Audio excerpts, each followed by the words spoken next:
नमस्कार, मैं हूं आपके साथ प्रिया। आप देख रहे हैं TTN 24 न्यूज। आज की खबरों की शुरुआत कुछ बड़ी खबरों के साथ। कुंडला संध्या रानी स्वास्थ्य ही सच्चा धन है। उन्होंने कहा कि आज की आधुनिक जीवन शैली में युवाओं, महिलाओं और कर्मचारियों को अपने स्वास्थ्य पर विशेष ध्यान देना चाहिए। कुंडला संध्या रानी कहा कि यदि आप नियमित शारीरिक गतिविधियों जैसे व्यायाम, पैदल चलना और जिम जाने की आदत डालें तो आप स्वस्थ जीवन जी सकते हैं। कुंडला संध्या रानी चिंता व्यक्त की कि आज के युवाओं को नशे की लत में फंसने और अपना भविष्य नष्ट करने का खतरा है। कुंडला संध्या रानी ने कहा कि युवा देश का भविष्य है और उन्हें सही मार्गदर्शन मिलने पर ही मजबूत समाज का निर्माण किया जा सकता है। इसलिए उन्होंने प्रत्येक माता पिता, शिक्षक, समुदाय के बुजुर्गों से जिम्मेदारी से कार्य करने और युवाओं को नशे से बचने का आग्रह किया।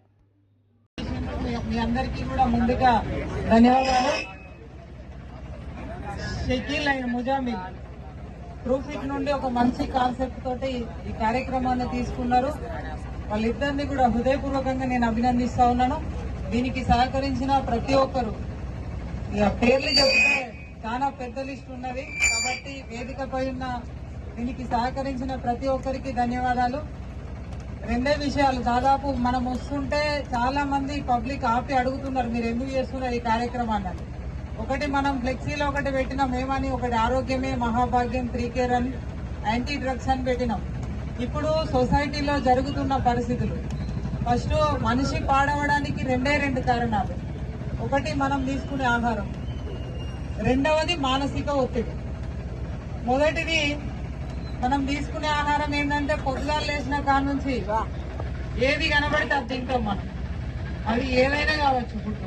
పొద్దున బ్రేక్ఫాస్ట్ మొదలు పెడితే ఇడ్లీ, వడ, దోశ ఇట్లా మన టేస్ట్ కి తగ్గట్టుగా అన్ని ఫుడ్స్ నైట్ వరకు కూడా తింటాం. ఇప్పుడు ఫ్యాషన్ ఏంటంటే కొత్తగా లేట్ నైట్ తినడం ఫ్యాషన్ అయిపోయింది. 11 తర్వాత తింటే అది ఫ్యాషన్ అన్నట్టు. కానీ పూర్వీకులు మనకు చెప్పింది కదా, సూర్య అస్తమయం లోపే మనం భోజనం చేయాలి. కాబట్టి ఇది సైన్స్, ఇది ఎవరో కొత్తగా సృష్టించింది కాదు. తర్వాత రెండవది మానసిక ఒత్తిడి. ప్రతిదీ పక్కనోళ్ళు మంచుకున్నా మనం ఓర్చుకోలేము, మనకేదన్నా ఇబ్బంది వచ్చినా మనం తట్టుకోలేము. ఇట్లా ఈ మానసిక రకరకాల ఆలోచనలతోటి మానసిక ఒత్తిడికి వల్ల ప్రతి ఒక్కరు కూడా గురైతా ఉన్నారు. అయితే ఈ రెండింటికి కూడా ఒక మందు ఉన్నది. అది ఏ మెడికల్ షాప్ లో దొరకదు. హైదరాబాద్ లో, అమెరికాలో కూడా ఆ మందు దొరకదు. అదే నడక. ఒకటి వాకింగ్, 2 రన్నింగ్.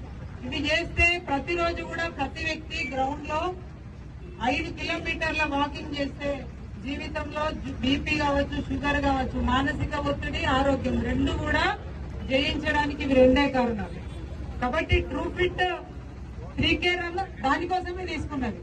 మనం రోజు నడకని ప్రారంభించాలి. ఇటు ఆరోగ్యం, మనం తీసుకునేటువంటి ఆహారంతో ఏదైతే మనం ఆరోగ్యం పాడి చేసుకుంటా ఉన్నామో అది మానసిక ఒత్తిడి, రెండింటి నుండి ఉపశమనం దొరకాలంటే అందరూ కూడా వాకింగ్ చేయాలి, రోజు నడకని ప్రారంభించాలి. ఇంకొకటి డ్రగ్స్. దాదాపుగా 10th, ఇంటర్, డిగ్రీ ఈ పిల్లలు పూర్తిగా మత్తు పదార్థాలకి బానిసలైతా ఉన్నారు. ఇది యువతని కాపాడుకోవాల్సిన బాధ్యత మనందరిది, ఏ ఒక్కరిది కాదు. ఇది ఇవాళ ప్రభుత్వాలనో లేకపోతే ఇక్కడ ఉన్నటువంటి యాంత్రాంగాన్నో ఇంకొకరినో అధికారులను నిందించడం కాదు. సొసైటీలో యూత్ ని కాపాడుకోవాలంటే అది సమాజంలో ఉన్న ప్రతి ఒక్కరిది. కాబట్టి విద్యార్థులు మత్తు పదార్థాలకి బానిసలు కాకుండా, ఇది జిమ్ అనేది కూడా ఒక డ్రగ్ లాంటిదే. ఒక రోజు మనం పోకపోతే ఏమైతుంది, ఏదో మనం కోల్పోయినట్టుగా భావిస్తాం. కాబట్టి యూత్ అందరినీ కూడా మనం ఫిజికల్ ఫిట్నెస్ మీద వాళ్ళని కాన్సన్ట్రేషన్ పెంచినట్టయిందంటే 100కు 100% మనం ఒక మంచి ఈ దేశాన్ని తీర్చిదిద్దుకోవడానికి అవకాశం ఉంటది. అందులో భాగంగానే ఈరోజు ట్రూఫిట్ జిమ్ వాళ్ళు ఈ కార్యక్రమాన్ని తీసుకోవడం చాలా గొప్ప విషయంగా భావిస్తా ఉన్నాను. ఈ ట్రూఫిట్ 3K రన్ యాంటీ డ్రగ్స్ ముందు ఒక మెసేజ్ కూడా, యువత చాలా సమయాన్ని వృధా చేస్తా ఉన్నారు. ప్రతి క్షణం కూడా చాలా ఇంపార్టెంట్ మన జీవితంలో. కాబట్టి సమయాన్ని వృధా చేయకుండా అందరూ కూడా ఫిట్నెస్ మీద దృష్టి పెట్టాలని, రేపటి నవభారత నిర్మాణంలో మీరంతా భాగస్వాములు కావాలని అందరినీ కోరుతూ మీ అందరికీ మరొకసారి ధన్యవాదాలు. భారత్ మాతాకి జై.